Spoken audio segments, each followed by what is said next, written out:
Chapter 15 Sai Sacharitra Naradaya Kirtana Paddhati Mr. Cholkar Sugarless Tea 2 Lizards. The listeners may remember that mention was made in the 6th chapter regarding the Ram Navami festival in Shirdi, how the festival originated and how in the early years there was great difficulty in getting a good Haridas for doing Kirtana on those occasions, and how Baba permanently entrusted this function, Kirtan, to Das Ganu, and how he has been doing it successfully ever since. Now, in this chapter, we shall describe the manner in which Das Ganu has been doing the Kirtana. Naradaya Kirtana Paddhati, ritual or procedure.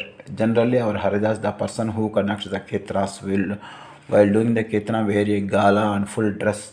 They put on a head dress, either a peta or turban, a long flowing coat with a shirt inside, and uparani, short dhotar in the shoulders, and the usual long dhotar from the waist below. After dressing himself in his fashion for some kirtana in the Shirdi village, Das Ganu once went to Baba for prostrating Sastanga Pranamam, Prostrating, stretched out with face on the ground in adoration or submission, also lying flat, completely overcome and lacking the vitality, will or power or rise. Before him, Baba asked him, "Well, bridegroom, where are you going dressed so beautifully like this for doing Kirtana?"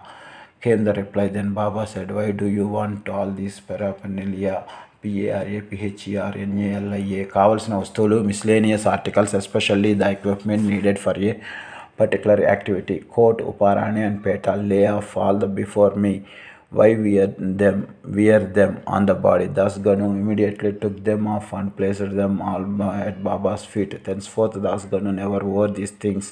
While doing the Kirtana, he was always bare from waist upwards. A pair of chiplis was in his hand and a garland round his neck. This is not a consonance with the practice generally followed by all the Haridas, but this best and the purest method. The sage Narada, from whom the Kirtana Paddhati originated, wore nothing on his torso, torso, Mandemu, the trunk of the human body, the trunk of a statue, without or considered independently of the head and limbs.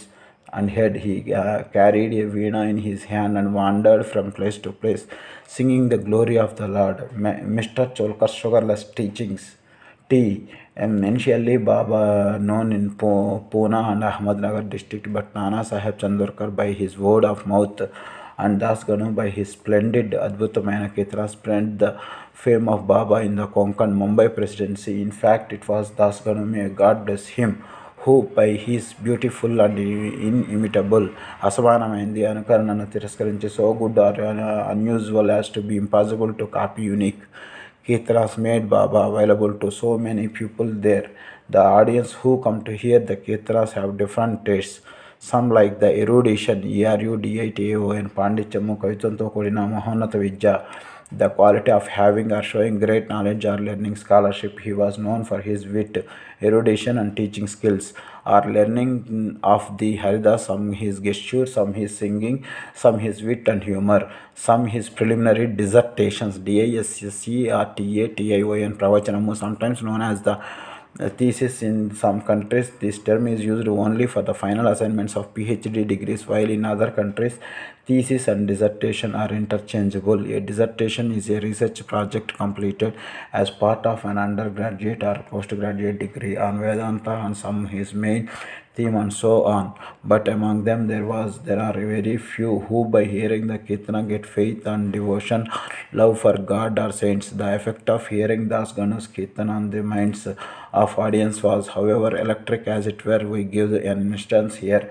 Das Ganu was once doing his Kirtana singing the glory of the Baba in the Kopineshwar temple in Thana. One Mr. Cholkar, a poor man serving a temporary employee in the civil courts in Thana, was among us the audience. He heard Das Ganu's Kirtanas most attentively and much moved. He there and then mentally bowed to Baba, saying, "Baba, I am a poor man unable to support my family.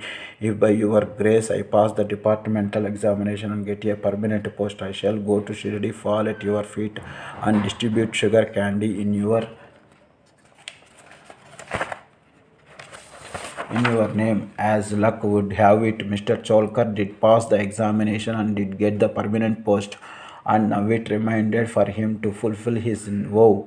The sooner the better. Mr. Cholkar was a poor man with a large family to support, and he could not afford to pay for the express of a Shirdi trip. As well said, one can easily cross never Nahne Ghat, highest range in the Western Ghats near Thana in Thana district, or even the Sahyadri range, but it is cross very difficult for a poor man or cross Amber Ghat, that is the threshold Pravesa Dwarmu Gadapa of his house.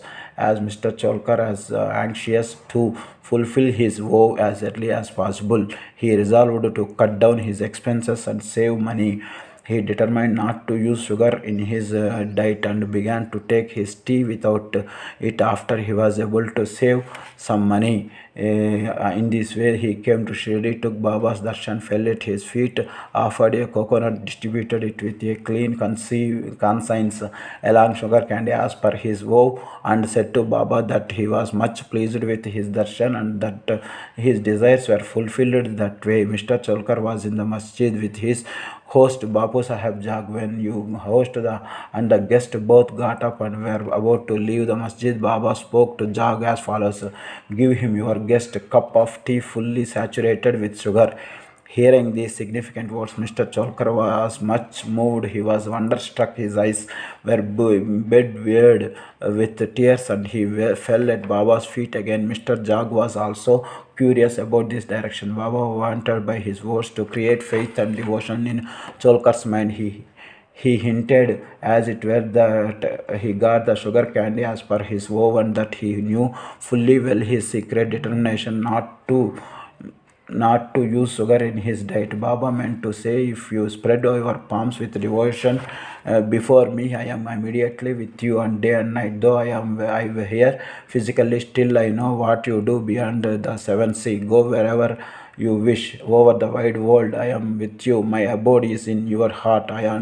And I am within you. Always worship me, who is seated in your heart as well as in the hearts of all beings. Blessed and fortunate indeed is he who knows me thus. What a beautiful and important lessons have Baba had this imparted to Mr. Cholkar. Two lizards. Now we close this chapter with a story of two little lizards. Once Baba was sitting in the masjid. A devotee sat in front of. When a lizard tic-tacked out of curiosity, the devotees asked Baba whether this tic-tacking of the lizard signifying anything good or was it bad. Amen. Sekaramu. Amen. O-M-E-N. Sekaram. A happening believed to be a sign warning of some future event. Baba said that the lizard was overjoyed as her sister from Aurangabad was coming to see her. The devotee sat silent, not making out the meaning of Baba's words. Immediately, a gentleman from Aurangabad came on horseback to see Baba. He wanted to proceed further, but his horse would not go as it was hungry and wanted grams. He took out a bag of grams and from his shoulders to bring grams and dashed it on the ground to remove the dirt. A lizard came out from there, and in the presence of all climbed up the wall. Baba asked the questioner devotee to mark her well. She at once went strutting, STRUTTING, Sagarvanga Narchu, the action of walking stiff, erect, and apparently arrogant or conceited gait to the sister. Both sisters meet each other after a long time, kissed and embraced each other, whirled round and danced with love. Where is Shirdi and where Aurangabad for the lizard? How should the man on horseback come there from Aurangabad with the lizard? And how should Baba make the prophecy of the meeting of the two sisters? As this is really very wonderful and proves the omniscience, Sarvagnata, the all-knowing nature of Baba. Postscript: he who respectfully listen this chapter meticulously, Nisitanga, again and again, will get all his misery removed by the grace of the Sadguru Sai Baba. Bo to Sri Sai, peace to be all. Srinivaso Vijayate.